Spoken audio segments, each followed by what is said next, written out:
तो आज सचिवालय हाल्ट पे जाके यूथ कांग्रेस के द्वारा ट्रेन को रोक दिया जाता है और इसके पीछे का कारण बताया जाता है कि ये जो नेशनल हेराल्ड मामला है जिसमें ईडी और सीबीआई ने जो है वो समन भेजा है राहुल गांधी और सोनिया गांधी को, ये बहुत गलत है और ये भाजपा की परेशान करने वाली नीति है। आज मैं आपको बताऊंगा कि आखिरकार ये मामला कैसे शुरू हुआ, नेशनल हेराल्ड मामला जो है वो है क्या और क्यों ईडी और सीबीआई ने इसके ऊपर जो है वो सोनिया गांधी और राहुल गांधी को समन भेजा है। इसी के ऊपर बातचीत करेंगे, सब कुछ आपको विस्तार पूर्वक बताएंगे, लेकिन उससे पहले मेरा परिचय जान लीजिए। मेरा नाम है रजत और आप जनता जंक्शन देख रहे हैं। सबसे पहले आप तस्वीर देख लीजिए, ये है सचिवालय हाल्ट की तस्वीर, जहां पे आपको ये जो लोग दिखाई दे रहे हैं ये यूथ कांग्रेस के लोग हैं, ये यूथ कांग्रेस के लीडर हैं और इन सब लोगों ने मिलकर जो है ये इस ट्रेन को रोक दिया है। इसके पीछे का ये लोग कारण बता रहे हैं कि भाई साहब ईडी और सीबीआई जो समन भेजा है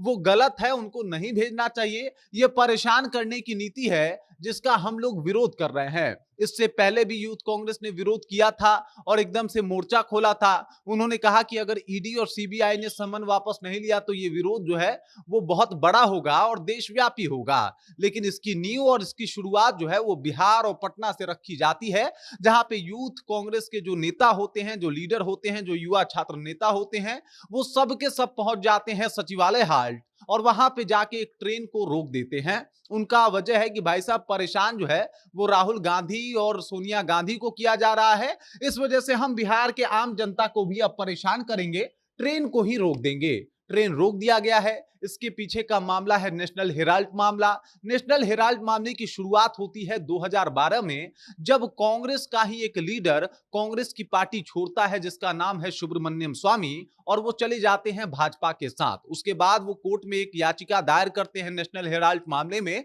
कि भाई साहब जो नेशनल हेराल्ड का जगह है जहां पे ये ऑफिस था, उस 2000 के प्रॉपर्टी को कांग्रेस जो है वो हड़पने का प्रयास कर रही है और इसी के ऊपर जो है कहीं ना कहीं कांग्रेस को जवाब देना चाहिए। उसके बाद कांग्रेस से काफी तीखे सवाल पूछे जाते हैं। इस मामले की सुनवाई जो है वो कोर्ट में शुरू हो जाती है और इसी में इस मामले को अब ईडी को सौंप दिया जाता है। ईडी ने जब समन भेजा है तो ये लोग एकदम से परेशान हो गए हैं कि भाई साहब ऐसे समन कैसे भेज दिया गया। सबसे पहले कांग्रेस वालों को यह समझना काफी आवश्यक है कि भाई साहब अगर कोई मामला है जो 2012 में ही जिसके खिलाफ याचिका दायर हुई थी तो उसका जांच तो पूरा होना बिल्कुल तय है और जब कोर्ट जो है ईडी को जो है वो ये मामला सुपुर्द कर दिया है तो ईडी तो इसके ऊपर सम्मन भेजेगी। इसमें बिहार वासियों को परेशान करने वाली जैसी कोई बात नहीं होनी चाहिए। बाकी उस ट्रेन को रोक दिया गया। ट्रेन को रोक के, ट्रेन का परिचालन रोक के कहीं ना कहीं उसमें बैठे यात्रियों को असुविधा जो हुई है उसके लिए भी ये यूथ कांग्रेस जो है बिहार में वो जिम्मेदार है, क्योंकि इन्होंने रोका ट्रेन को और ये चाहते हैं कि भाई साहब इसकी वजह से दिल्ली सरकार जो है, खासकर ईडी को ये बताना चाहते हैं कि भाई साहब जो ईडी है वो समझ जाए कि हम लोग इस तरीके से विरोध करेंगे, लेकिन ईडी कह रही है कि भाई हम अपना काम करेंगे। दरअसल 2000 करोड़ के प्रॉपर्टी का मामला है और ये हमें जानना है कि भाई साहब किस तरीके से इसे हड़पने का प्रयास जो है वो कांग्रेस ने किया है। और अगर आपके राहुल गांधी और सोनिया गांधी जो है वो एकदम से इसमें उनका कोई भूमिका ही नहीं है, कोई रोल ही नहीं है, वो लोग बेकसूर है, तो फिर ये आंदोलन का भी कोई तुक नहीं बनता। लेकिन यंग इंडिया की स्थापना के बाद यूथ कांग्रेस वाले इसमें ज्यादा इंटरेस्ट दिखाने लगे और उसके बाद जो है अब इसका विरोध भी हो रहा है। 2007 और 8 में यंग इंडिया की स्थापना होती है और 1938 में नेहरू जी के द्वारा जो है वो नेशनल हेराल्ड का जो है ये एक पत्रिका जो होती है, एक न्यूज एजेंसी भी बोल सकते हैं इसको, इसकी स्थापना की जाती है, जो बंद करके बाद में उसको यंग जो कांग्रेस है उसमें तब्दील करने का प्रयास किया जाता है। उसी के लिए जो है कहीं ना कहीं भूमि अधिग्रहण से लेके उस ऑफिस के अधिग्रहण तक का मामला जो है वो सामने आता है और इसी को लेके जो सुब्रमण्यम स्वामी है वो कोर्ट पहुंच जाते हैं। मतलब सुब्रमण्यम स्वामी याचिका दायर करते हैं, वो कांग्रेस के साथ ही पहले थे, कांग्रेस छोड़ने के साथ ही उन्होंने ये याचिका दायर कर दी और कांग्रेस से कई तीखे सवाल पूछे। उसके बाद जो है कोर्ट की तरफ से भी सम्मन गया था राहुल गांधी और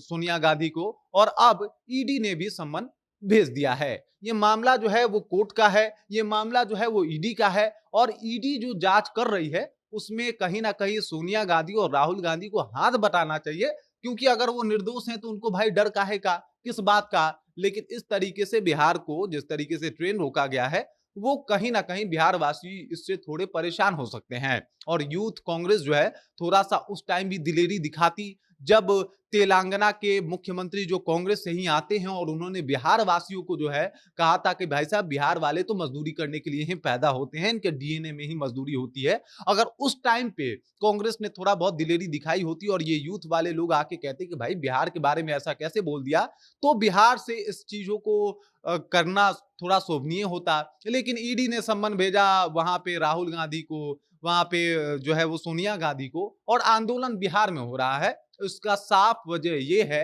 कि भाई साहब बिहार में चुनाव है और कांग्रेस अब चाह रही है कि पूर्णतः जो है एकदम से अपने आप को एक्टिव रखें, मीडिया में बने रहें और साथ ही साथ ये दिखाते रहें कि भाई साहब किस तरीके से ईडी का दुरुपयोग जो है वो भाजपा कर रही है। बाकी इस खबर, इस जानकारी को लेकर आप क्या सोचते हैं, आपके जहन में क्या कुछ चल रहा है, कृपया कमेंट कीजिए और अपना विचार हम तक पहुंचा दीजिए। बाकी आप देख रहे हैं जनता जंक्शन और मेरा नाम रजत है।